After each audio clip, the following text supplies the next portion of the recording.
যিনি পঁচিশ সরকার আমলে বাংলাদেশ ব্যাংকের ডেপুটি গভর্নর হিসেবে দায়িত্ব পালন করেছেন এবং এস আলমকে ব্যাংক ডাকাত হিসাবে একজন ব্যাংক লুটেরা হিসাবে প্রতিষ্ঠিত করার ক্ষেত্রে যিনি ভূমিকা রেখেছেন সেই ধরনের একজন ব্যক্তি জুলাই গণ অভ্যুত্থান উত্তর বাংলাদেশে নতুন বাংলাদেশে ইসলামী ব্যাংকের মতো একটি প্রতিষ্ঠানে তিনি চেয়ারম্যান দায়িত্ব পালন করবেন, এটা সচেতন গ্রাহক সমাজ কোনোভাবেই মেনে নেবে না।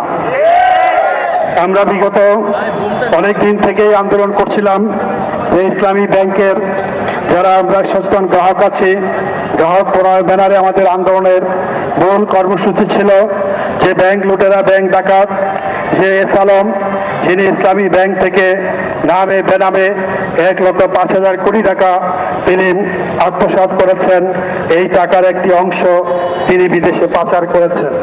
সেই এস আলম যে ব্যাংক ডাকাত, তার যে ইসলামী ব্যাংকের শেয়ারগুলো রয়েছে সেই শেয়ারগুলো বাংলাদেশ ব্যাংক বাজেয়াপ্ত করেছে। এই শেয়ারগুলো বিক্রয় করে নগদায়নের মাধ্যমে তার যে ঋণ আছে সেই ঋণের সাথে সমন্বয় করতে হবে।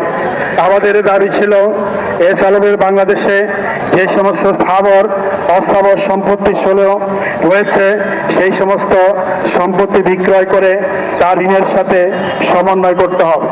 একইভাবে আমাদের দাবি ছিল ব্যাংক লুটেরা এস আলম যে সম্পদ বাংলাদেশ থেকে বিদেশে পাচার করেছে সেই সম্পদ দেশে ফিরিয়ে আনতে হবে এবং ইসলামী ব্যাংকের ঋণের সাথে সেগুলোকে সমন্বয় করতে হবে। এই দাবি আদায়ের লক্ষ্যে আমরা বাংলাদেশ ব্যাংকের গভর্নর বরাবর স্মারকলিপি পেশ করেছি। স্মারকলিপির মাধ্যমে আমাদের এই দাবিগুলো বাংলাদেশ ব্যাংকের গভর্নরের কাছে আমরা উপস্থাপন করেছি। একইভাবে ইসলামী ব্যাংকের যিনি চেয়ারম্যান ছিলেন ডক্টর জুবাইদুর রহমান, তার কাছেও এই দাবিগুলো আদায়ের লক্ষ্যে আমরা স্মারকলিপি দিয়েছি। সেই দাবিগুলো আদায়ের জন্য আমরা জোর দাবি জানিয়েছি। আমাদের এই যে 5 দফা দাবি ছিল সেই দাবিগুলো বিষয়ে আমরা যে স্মারকলিপি দিয়েছি বাংলাদেশ ব্যাংকের গভর্নর, ব্যাংকের গভর্নর তিনি আমাদের সাথে কোনো আলাপ আলোচনাই করেন নাই এবং আমাদের দাবিগুলো বিবেচনা করেন নাই। একইভাবে ইসলামী ব্যাংকের যিনি চেয়ারম্যান ছিলেন তার কাছেও যে আমরা স্মারকলিপির মাধ্যমে যে দাবিগুলো উপস্থাপন করেছি সেই দাবিগুলো তিনি বিবেচনার জন্য আমাদের সাথে কোনো আলাপ আলোচনা করেন নাই এবং একতরফাভাবে ইসলামী ব্যাংকের সম্পর্কে তারা একের পর এক নিজস্বভাবে শেষে দোষর হয়ে তাকে সুযোগ সুবিধা দেওয়ার জন্য সিদ্ধান্ত গ্রহণ করে চলেছে। তারই প্রেক্ষিতে আজকে আমাদের এই শান্তিপূর্ণ আন্দোলন, আমাদের এই কর্মসূচি আমরা পুলিশের সহযোগিতা নিয়েই এই শান্তিপূর্ণ কর্মসূচি পালন করছিলাম এবং পুলিশকে আমরা অবহিত করেছি আমরা শান্তি শৃঙ্খলা রক্ষা করব।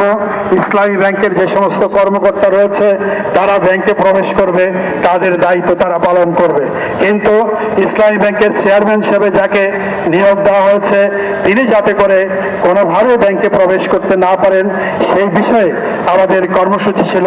সেই বিষয়ে গ্রাহক যারা ছিলেন তারা দৃঢ় অবস্থান গ্রহণ করেছে, কিন্তু আমরা কোনো কিছু বুঝে ওঠার আগে হঠাৎ করে কেন পুলিশ আমাদের এই শান্তিপূর্ণ সমাবেশের উপর আক্রমণ চালালো এবং আমাদের ভাইদেরকে আহত করেছে। আপনারা জানেন যে আমাদের প্রায় 100 অধিক ইসলামী ব্যাংকের সচেতন গ্রাহক তারা আহত হয়েছে, তারা অনেকে এখন চিকিৎসাধীন রয়েছেন, চিকিৎসা গ্রহণ করছে। আমরা জুলাই গণঅভ্যুত্থান পরবর্তী বাংলাদেশে পুলিশের এই ধরনের আচরণ কোনোভাবেই আমরা আশা করি না। আমরা আশা করেছিলাম যে পুলিশ গণতান্ত্রিক পুলিশ হবে এবং শান্তিপূর্ণ যে আন্দোলন দাবি দাওয়া আদায়ের পক্ষে যে ন্যায্য আন্দোলন সেই ন্যায্য আন্দোলনের দাবির পক্ষে পুলিশ শান্তি শৃঙ্খলা রক্ষা করার জন্য ভূমিকা পালন করবে।